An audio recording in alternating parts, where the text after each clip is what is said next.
शव यात्रा।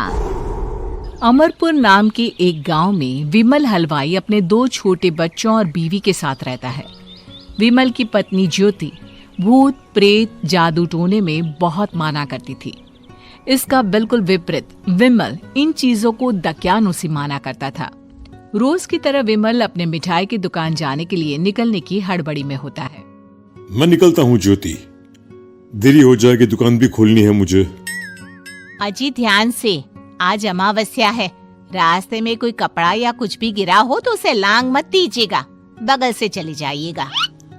अरे ऐसे तो तुम मुझे पागल ही कर दोगी क्या? हाँ, मैं नीचे देखकर चलूं कि सामने से कोई गाड़ी घोड़ा आकर मेरे ऊपर से चला जाए? दोनों हालत में तो मेरी ही मौत है। अरे क्यों सुबह सुबह इतनी अपसुगनी बातें कह रहे हो जी?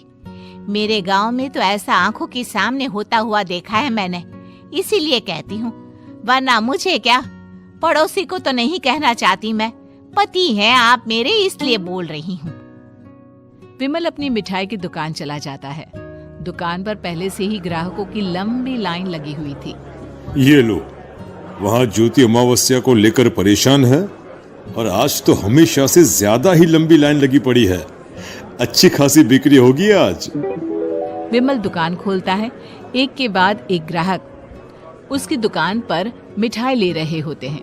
तभी गांव की एक बूढ़ी औरत विमल से कहती है, जिस तेजी से बिक्री हो रही है, कहीं किसी की नजर ना लग जाए, नींबू मिर्ची टांग ले। अरे क्या चाची तुम भी, ये सब नजर बजर कुछ नहीं होता है। कैसे लोग हैं मेरे आसपास। अपनी दुकान से शाम को विमल हंसते कूदते वापस घर आता है। हाँ, आज तो अच्छी खासी बिक्री हुई है। 1 महीने में जितनी बिक्री होती है, एक ही दिन में आज उतने पैसे कमा लिए मैंने। ये तो बहुत अच्छा हुआ जी, आज ही घर की नजर उतारी है मैंने। बिक्री तो अच्छी होनी ही थी। अच्छा, तुम खाना लगा दो, सारा माल बिक चुका है।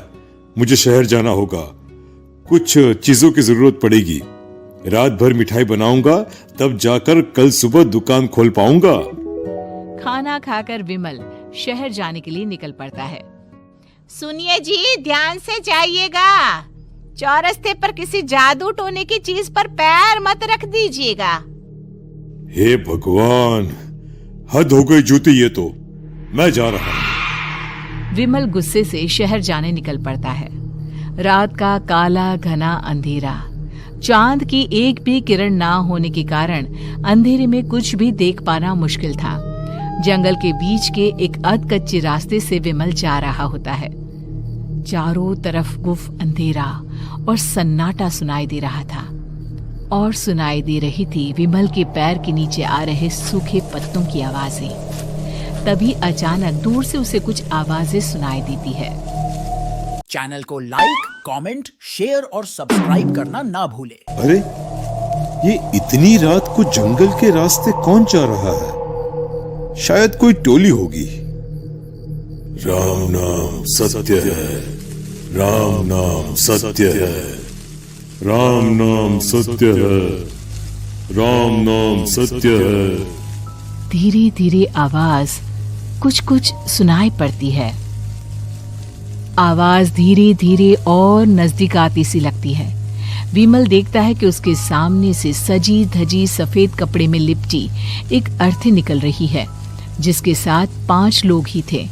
4 आदमियों ने उसे कंधा दिया हुआ था। एक मटका लिए आगे आगे बढ़ रहा था। विमल के बिल्कुल सामने आकर अर्थी रुक जाती है। उसमें से एक आदमी विमल से कहता है, अरे भाई, जरा अर्थी को कंधा लगाना, मैं बहुत थक गया हूँ, बड़ी मेहरबानी होगी। हाँ भाई, कंधा तो मैं लगा दूं, पर रात को 12 बजे ये शव यात्रा, इस समय कौन अर्थी ले जाता है? तभी विमल को ऐसा लगता है कि शव में से आवाज आई, ये आवाज। मजबूरी है भाई, आप कंधा दीजिए, मैं रास्ते में सब बताता हूँ आपको। विमल अर्थी को कंधा दिए चल रहा होता है कि उसे ऐसा लगता है कि हाथ में मटका लिए जो आदमी शव के आगे चल रहा है उसके पैर उल्टे हैं। क्या हुआ भाई, हकला क्यों रहे हो? वो आपके साथी के पैर उल्टे। विमल अपनी बात पूरी भी नहीं कर पाता कि वो देखता है कि उस आदमी के पैर तो सीधे ही हैं।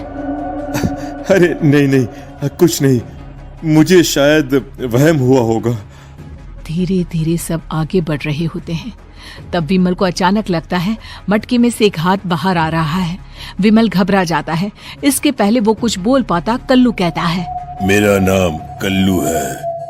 हम 6 दोस्त थे, जिसमें से एक को तो तुम सोया हुआ देख रहे हो। इतनी पक्की दोस्ती थी कि जैसे हम सब सगे भाई हैं। पर किस्मत का कोई क्या कर सकता है। आज से 4 साल पहले एक नदी में हम सब नहाने गए थे, जिसमें डूबकर राजेश की मौत हो गई। किसी मजबूरी के कारण हमें उसकी अर्थी को रात को ही शमशान घाट ले जाना पड़ा। हम 5 उसे ले जा रहे थे। 4 साल पहले आप 5 में मैं कुछ समझा नहीं। मंकू अपनी गर्दन पीछे घुमाकर अपनी आंखें बड़ी बड़ी कर विमल से कहता है, अरे भाई, पूरी कहानी खत्म होने दो, फिर बीच में बोल लेना, ठीक है? तभी रास्ते में एक हादसे में अपने दोस्त के साथ हम सभी मर गए। वो सामने देखो, हमारा दोस्त। विमल सामने देखता है। उसे दिखता है कि एक ऐसा आदमी जिसका शरीर कई जन्मों से पानी के अंदर रहने के कारण सफेद पड़ गया है।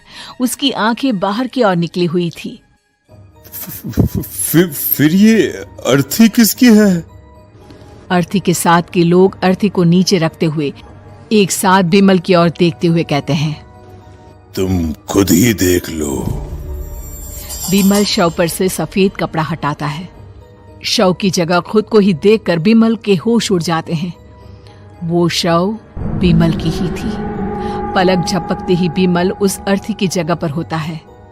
6 के 6 दोस्त उसी तरह अर्थी को उठाकर चलने लग जाते हैं। राम नाम सत्य है। राम नाम सत्य है। राम नाम सत्य है।